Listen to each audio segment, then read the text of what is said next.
Hmm.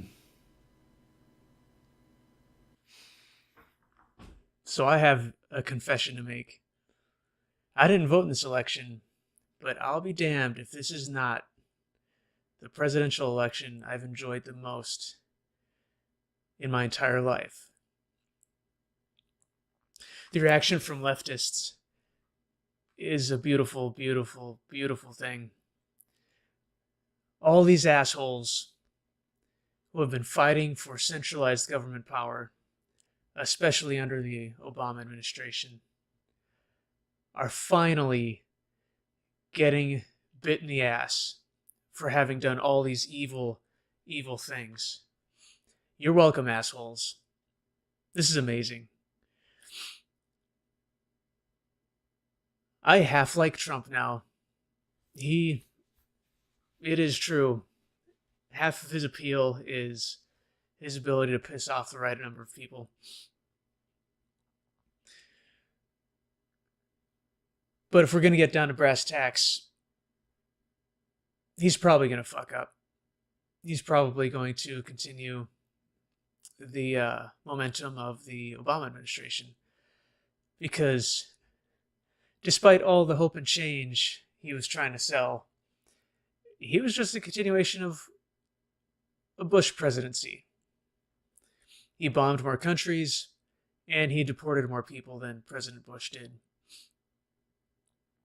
Which is funny that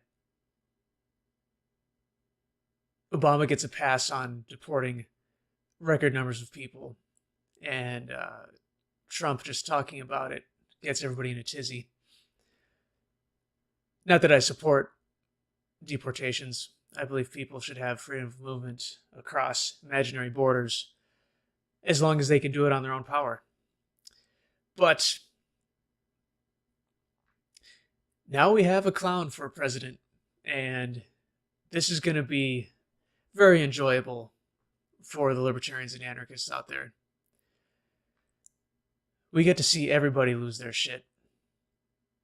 What's interesting, too, is Trump is going to have a Republican House and Senate. And so he's going to get the opportunity to implement, or at least this is, he's inheriting, or he's going to step into office with the best possible scenario for implementing these policies. A lot of which I don't think Republicans will follow them on. But yeah, this dude has won the fucking lottery. Especially getting put up against Hillary Clinton, the worst goddamn candidate you could think of. The most hated, the most corrupt, the most murderous, especially abroad. But so, even as much as I am enjoying the chaos and the temper tantrums from the left, who all of a sudden hate democracy after singing its praises consistently, the Republicans do not, I believe, do not have the guts or the principles to actually enact smaller government. And I don't believe that Trump is a small government guy at all. And when it all is said and done, I think he'll soften his deportation stances, and he'll just adopt, traditional, maybe not traditional, but policies that are pretty agreeable for the left, whether that be protectionist trade policies or universal health care, which he has supported in the past, and I believe he still does support, even though he attacks Obamacare. It's very interesting. So yeah, victory for the Republicans, and if history is any indicator, they're gonna fuck it up completely.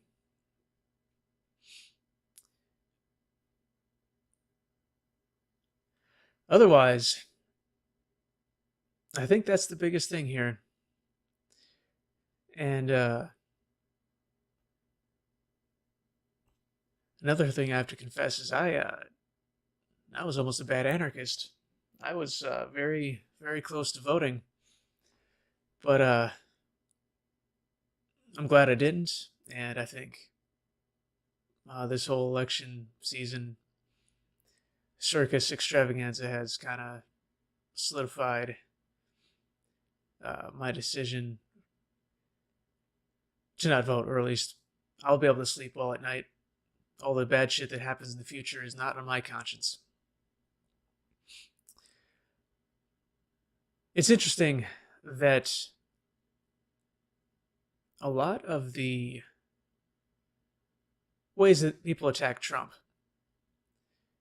um, if you just black out the name, or if you just remove the name Trump from the sentence, it's very applicable to Clinton. I've seen some people criticize Trump for being dishonest. Well, Hillary, you can go out there and find 12-minute clips of Hillary lying straight through the entire time, contradicting herself, refusing to admit that she was contradicting herself. People have attacked Trump for being corrupt in his business practices, especially when it comes to the Trump University, and how people using it as a slush fund and scamming people out of money. Well, that's the same thing applies to the Clinton fucking Foundation, which has gotten millions of dollars from dictatorships in the Middle East, like Qatar and Saudi Arabia, and foreign companies, or foreign nations.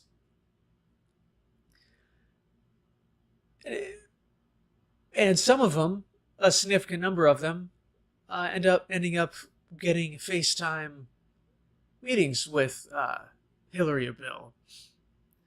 How is that not completely unacceptable to these people? Why can't the left see this? Oh, what else?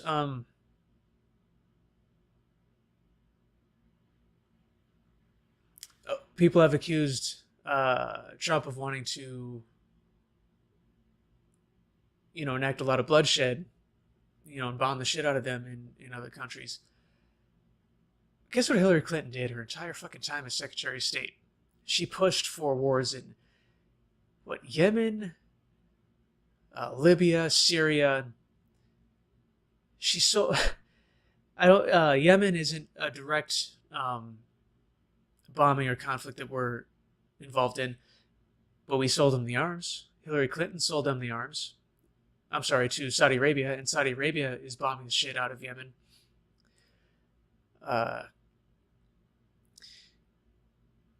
So Hillary is engaged in,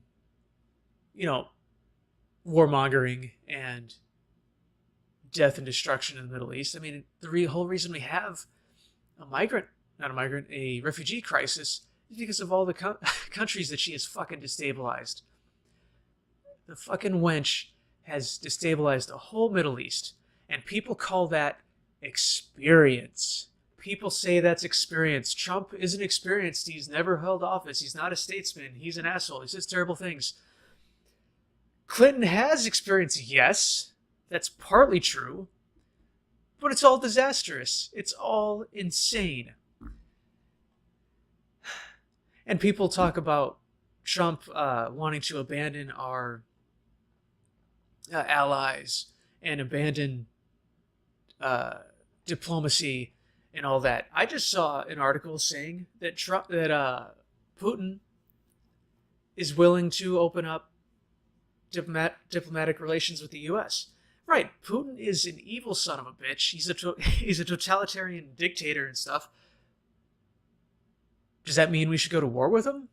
Does that mean we should follow Hillary Clinton into war with Russia? I would say not. And that would especially happen if we get the no-fly zone in Syria that Clinton wants. Because who's flying their planes in Syria? Russia is. And so that would put us head-to-head with Russia. How is that not incredibly dangerous? People say, oh, Trump shouldn't have keys to the nuke codes, or, the keys to the nukes. Well, Hillary shouldn't have keys to the military or to anything, to sharp knives and sticks, to BBs. She shouldn't have access to any of that shit. And I'm not saying that Trump will do terrible things in foreign policy. I'm just saying it's up in the air. He's like everything else he's ever said. He's been on both sides of the issue. But so at least under a Trump presidency, we might not escalate tensions between us and Russia, which would be a great thing. Even if, and that doesn't mean we endorse Russia. Just because we don't want to get in a fight with them doesn't mean that we think they're great. It's not endorsing what they do. It's just, hey, we don't want to kill people and destroy property and, make things worse than they are.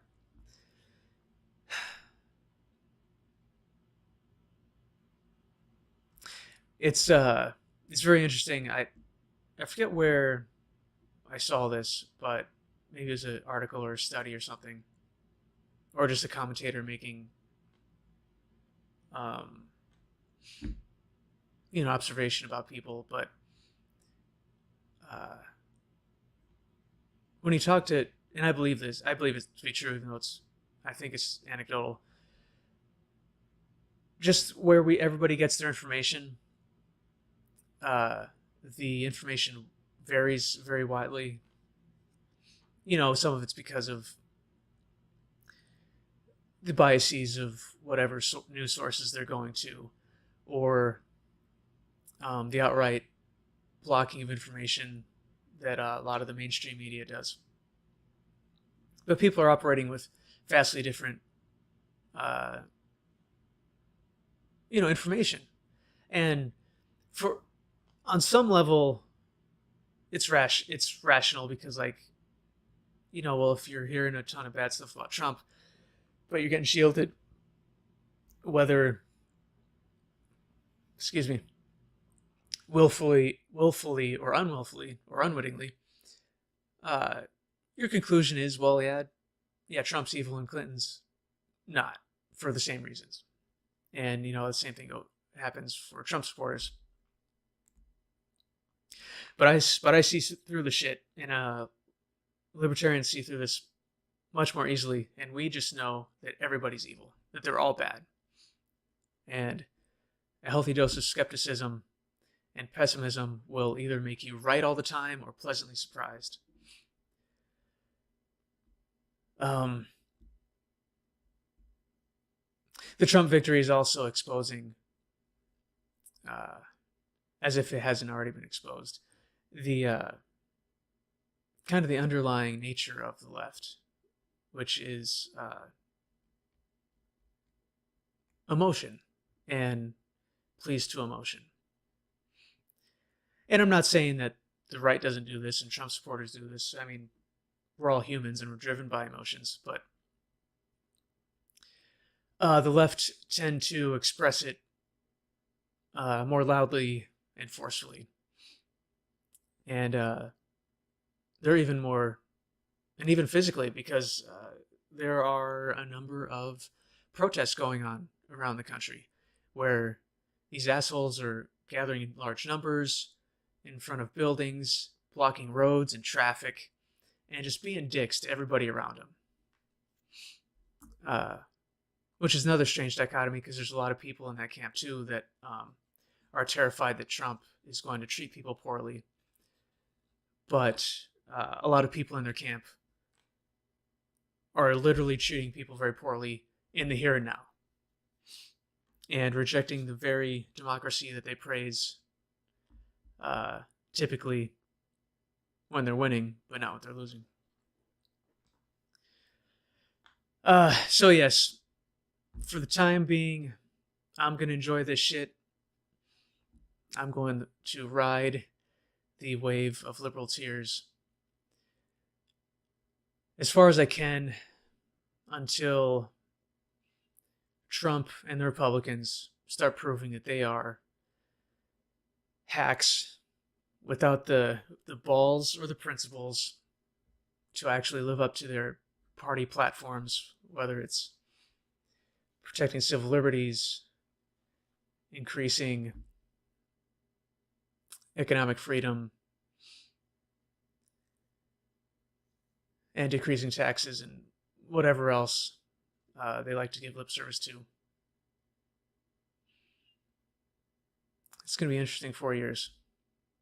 Thanks for listening, and I'll talk to you later.